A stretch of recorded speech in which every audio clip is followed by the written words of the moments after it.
The re-release of Resistance, Retribution brings a welcome dose of gritty sci-fi nostalgia, reminding fans why this PSP gem earned its cult status back in 2009. With updated visuals and smoother performance on modern hardware, the game manages to retain its tense, over-the-shoulder shooting while benefiting from a much-needed facelift. The environments, once limited by handheld constraints, now feel more atmospheric, and the cinematic presentation shines with sharper textures and improved lighting.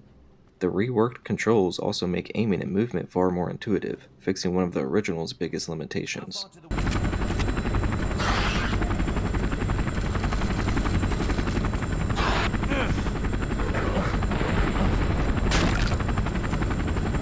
Gameplay-wise, Retribution remains a unique entry in the series due to its third-person perspective, which still feels fresh thanks to tight gunplay and a smart cover system. The re-release now supports dual analog controls, making the action significantly smoother and more intuitive than it was on the PSP.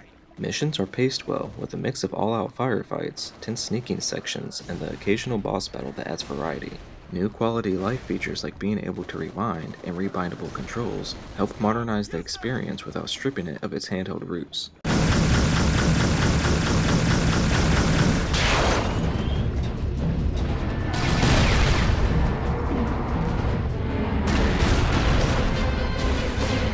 Beneath the visual polish, the game's emotional weight still lands. James Grayson's arc as a vengeful soldier turned reluctant hero remains compelling, and the narrative does a solid job bridging the stories of Resistance Fall of Man and Resistance 2.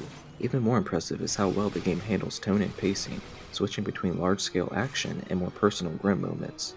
The added depth through the Infected mode, which returns from the original with enhanced effects, provides an eerie gameplay-altering twist that keeps repeat playthroughs fresh. I need reinforcements! Anyone who can lift a rifle, get down here now! That's it, Rain. We go now! You keep drawing weapons on me, Tommy. I'm beginning to take it personally. I'm sure you get a lot of that. Ah! My arm! Keep your bloody hands off me! That said, some of the game's level design and AI mechanics do show their age. Certain encounters feel too scripted or repetitive, especially when compared to today's more dynamic shooters. But taken as both a faithful restoration and a time capsule of a unique PlayStation era, Resistance Retribution is a worthwhile revisit. It reminds us how ambitious portable gaming once was, and how much heart a smaller screen could hold.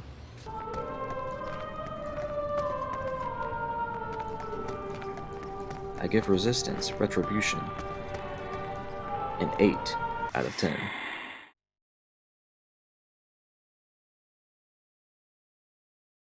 The re-release of Daxter is a vibrant reminder of how much charm and creativity Ready at Dawn packed into one pint-sized Otzel solo adventure. Now running smoother and sharper on modern platforms, this spin-off sheds its PSP limitations while keeping its cartoony energy intact.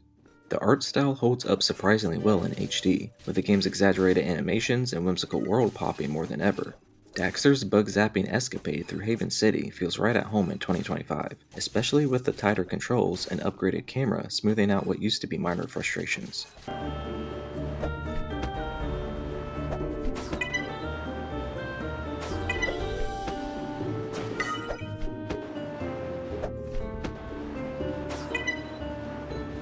What truly sets Daxter apart then and now is its tone.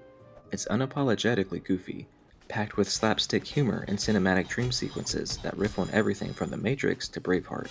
But it's also a love letter to platforming fundamentals, tight jumps, satisfying collectibles, and inventive level design. The game's balance of action and exploration never overstays its welcome, and the added polish in this re-release helps keep the pacing brisk and fun without feeling dated. That ain't no bug! And you're too scruffy to be a creeper. So, what's your game? Speak up before these barrels become both ends of the conversation. Who are you? I could ask you the same, sweet cheeks. Still, the game's more linear structure and simplified combat might feel a little lightweight compared to modern platformers that lean into open-world exploration or deep skill trees. But Daxter isn't trying to compete with the big boys, it's here to entertain, and it does so with swagger and style. For longtime fans, this re-release is a delightful nostalgia trip. For newcomers, it's a breezy and genuinely funny platformer that proves sidekicks can steal the show.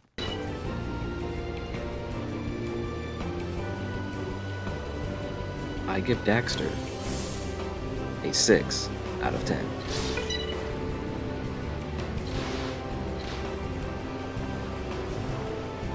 The re-release of Jak and Daxter: The Lost Frontier is a strange but welcome return for the franchise's most overlooked entry.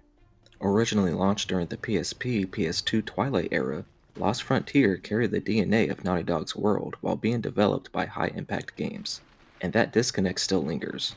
Visually, the remaster does its best to modernize a game that was always a little rough around the edges. Sharper character models and more consistent frame rates bring some stability to the chaotic mix of flying missions, platforming, and combat, though the environment still feels sparse compared to earlier entries. Why did I go on this crazy quest with you guys?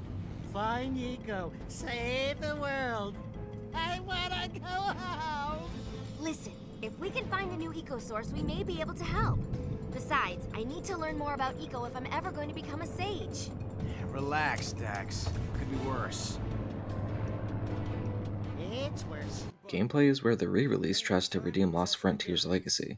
The improved controls make both the aerial dogfights and on-foot segments far more playable, with refined aiming and flight mechanics that finally let you enjoy the game's sky pirate fantasy without wrestling the camera. The eco powers remain an interesting addition to Jak's toolkit, and while the new powers aren't as iconic as those from the original trilogy, they add some novelty to the moment-to-moment gameplay. Still, some design choices, like repetitive mission structure and underwhelming boss fights, keep this from being a full return to form.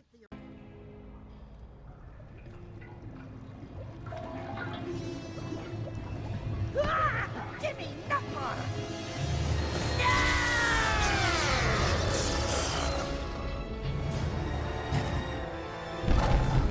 Narratively, the game leans hard into a pulpy Saturday morning cartoon tone, which may clash with fans expecting the darker, brooding Jak from Jak 2 and Jak 3.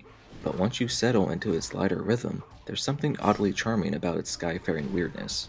This re-release won't change the Lost Frontier's status as the black sheep of the series, but it does give it a second chance to be appreciated on its own terms. For die-hard fans, it's a curious but heartfelt detour worth revisiting, flaws and all.